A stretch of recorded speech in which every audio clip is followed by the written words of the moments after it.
పవన్ కళ్యాణ్తో విడిపోయిన తర్వాత రేణు దేశాయ్ తన 2 పిల్లలతో పూణేలో సెటిల్ అయ్యారు.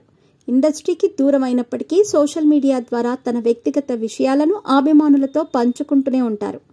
ఇదిలా ఉంటే తన మాజీ భర్త పవన్ అభిమానుల నుంచి ఆమెకు ఇటీవల వేధింపులు ఎక్కువయ్యాయి.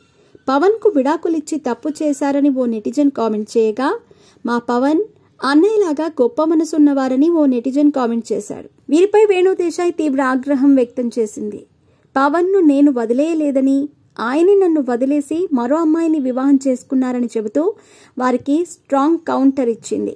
ఇక తన కొడుకు అకీరాపై పవన్ అభిమానులు కామెంట్స్ చేశారు. అకీరాను PSPK2 అంటూ, పవన్ కళ్యాణ్ 2 PK2 అంటూ అభిమానంగా పిలుచుకుంటున్నారు.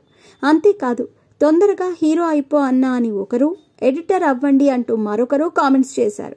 అయితే దీనిపై రేణు దేశాయ్ పవన్ ఫ్యాన్స్పై ఆగ్రహం వ్యక్తం చేశారు. పేద పిల్లల చదువు, ఆరోగ్యం, మూగ జీవాల కోసం సోషల్ మీడియాలో ఆమె ఫండింగ్ కలెక్ట్ చేస్తున్న సంగతి తెలిసిందే. ఇక సోషల్ మీడియాలో యాక్టివ్గా ఉండే రేణు దేశాయ్ ఎప్పటికప్పుడు సమాజంలో జరుగుతున్న తప్పులపై తనదైన శైలిలో స్పందిస్తూ ఉంటారు.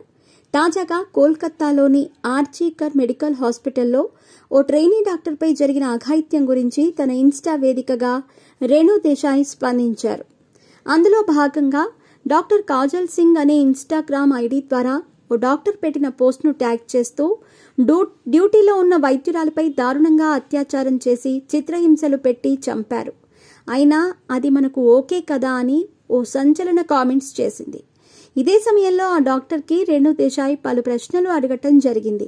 పనిలో ఉన్న మహిళపై అత్యాచారం చేసే స్వేచ్ఛనా, అత్యాచారాన్ని ఆత్మహత్యగా చిత్రీకరించే స్వేచ్ఛనా, అన్యాయానికి వ్యతిరేకంగా మాట్లాడే గొంతులను మోయించే స్వేచ్ఛనా, మీకు దగ్గరగా ఉన్నవారు అత్యాచారం చేసే వరకు మౌనంగా ఉండే స్వేచ్ఛనా, వైద్యులు సంక్షోభాన్ని ఎదుర్కొంటున్నప్పుడు పట్టించుకోకుండా నిశ్శబ్ద ప్రేక్షకుడిగా మారటానికి స్వేచ్ఛనా అంటూ రేణు దేశాయ్ ప్రశ్నించింది.